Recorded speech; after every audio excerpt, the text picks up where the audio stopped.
Magandang araw po sa inyong lahat. Muli, meron po tayong tatalakayin issue.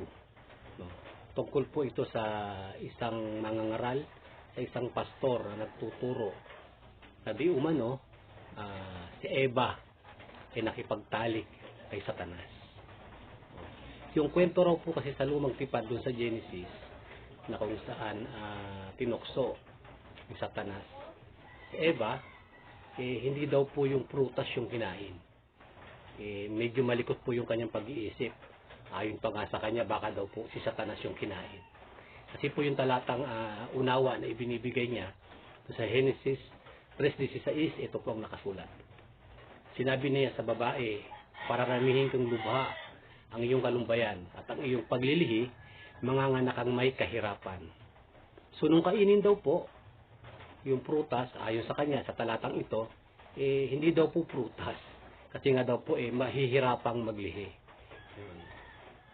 Kung bibigyan po natin ng unawa yung kanyang pananaw dito sa talatang ito, na hindi kinain yung prutas, kundi sa malikot na pag-iisip niya, si Satanas daw yung kinain. Meron pa tayo isang talatang babasahin po. Ito po yung sinabi sa Genesis 3:12. At sinabi ng lalaki, ang babaeng ibinigay mo sa aking kasamahin, siyang nagbigay sa akin ng bunga ng punong kahoy at aking kinain. Tignan niyo po yung tignan niyo yung bunga ng kanyang kalikutan ng pag-iisip. Kung ayon sa kanya, hindi prutas at si Satanas yung kinain, lalabas pati si Adan. Kinain din niya sino?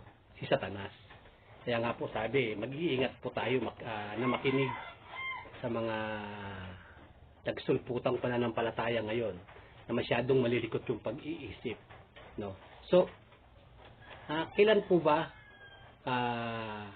totoong naglihi si Eva? Nung kainin niya ang prutas? O ayon sa talata, maganda po siguro basahin natin yung talata. No? Ito po sa Genesis 4:1. At nakilala ng lalaki si Eva na kanyang asawa at siya ay naglihi at ipinanganak si Cain at sinabi, nagkaanak ako ng lalaki sa tulong ng Panginoon. Tignan niyo po yung talata. Kailan po siya naglihi? Hindi po doon sa pagkain ng prutas, no? Kundi saan? Sa kanyang pakikipagtalik kay Adan. Ang sabi, at nakilala ng lalaki si Eva.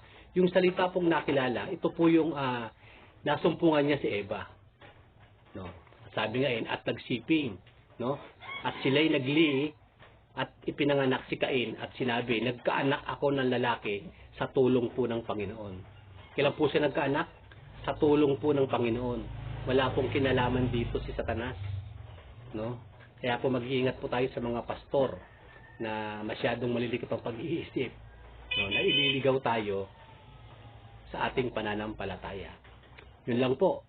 Abangan niyo po yung mga susunod na tatapikin po natin. Bye-bye po.